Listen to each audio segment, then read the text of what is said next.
This case is like a mess and a half that actually involves two different police agencies. So this all started unraveling on October 9th, 2023, when a woman went into the Pea Ridge Police Department to tell police that she thought her daughter was being held against her will by the daughter's, I guess, boyfriend, Michael Lane. So Carly Wood's mom went into the police department to tell police that she thought Michael Lane was holding Carly against her will.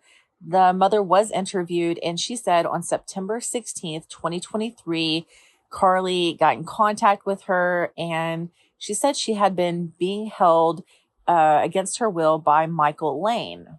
Carly gave the address that she had been held at as 403 Cherry Street in Pea Ridge, and said she had been held there for 3 months, but she had just got away.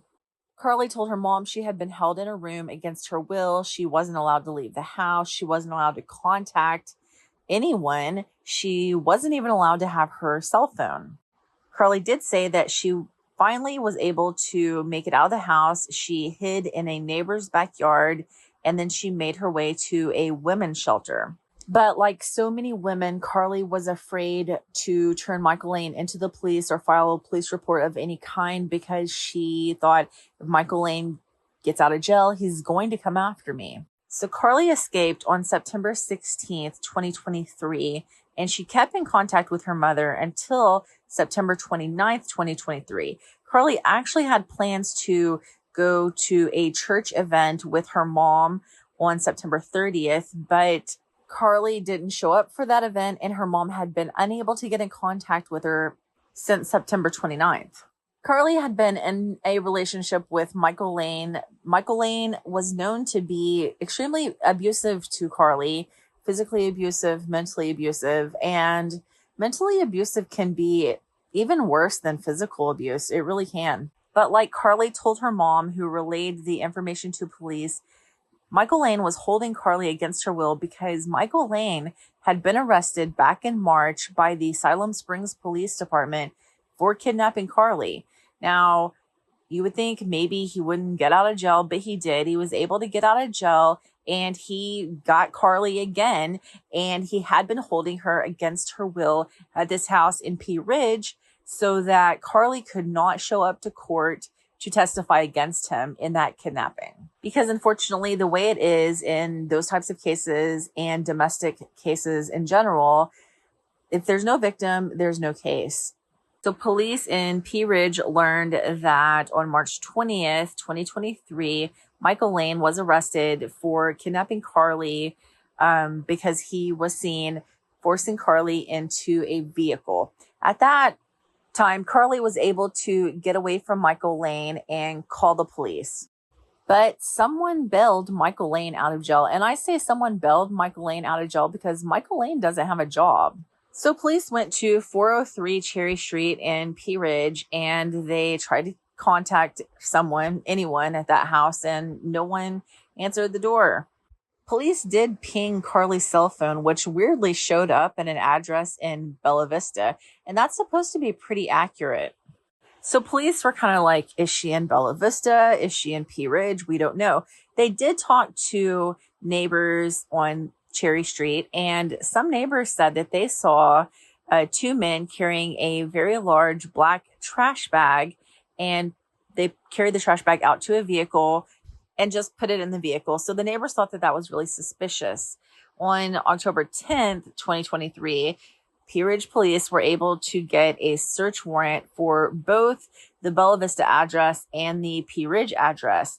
They found no evidence anywhere at the Bella Vista address that Carly had ever been there. So I don't know why her phone was pinging in there. But they did find evidence that both Carly and Michael Lane had been at the address in Pea Ridge. And they didn't just find evidence Carly had been at the address in Pea Ridge. They found evidence that Carly was being held against her will, or at least having limited freedom in Pea Ridge.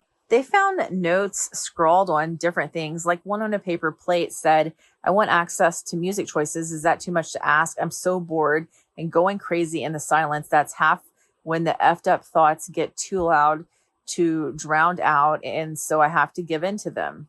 There was a note on a torn piece of brown paper bag that said, "Carly, focus on being silent and don't be seen by anyone. Shut up.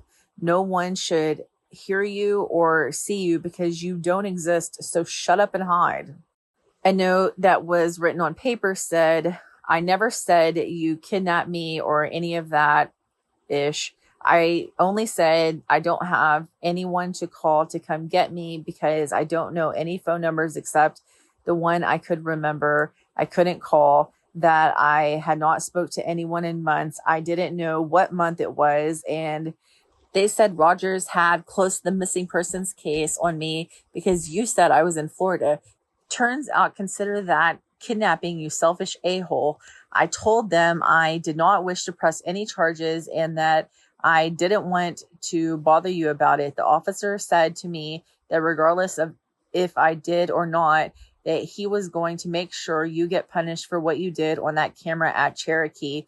Dummy. And I still love you. Yep, I am stupid. One thing you got right." Also, that same piece of paper had another note that said, "I need to take a walk for some air and my mental health. Also, it's a good way to not feel depressed so much, okay? Whatever, you don't care, blah, blah, blah. I'll say less." Police also found drug paraphernalia and codeine at that address. The next day, police were able to get a phone number that they didn't have from the management company that owned the house Michael Lane was renting. They were able to come up with another address in Rogers that Michael Lane could be at, 15076 Crawford Point Road. So then they got a search warrant for that address. And at that address, they were able to find Carly safe. Carly was interviewed, and during her interview, she said she didn't know when Michael started holding her hostage, but it was someday in the summer months of 2023.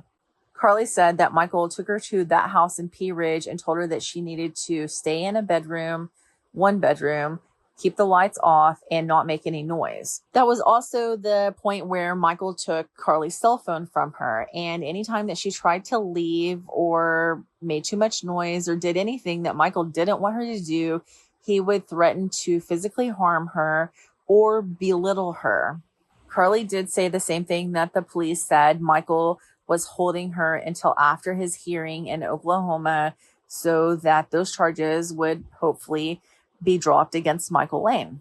Of course, police were interested in finding out how Carly escaped before, like she did.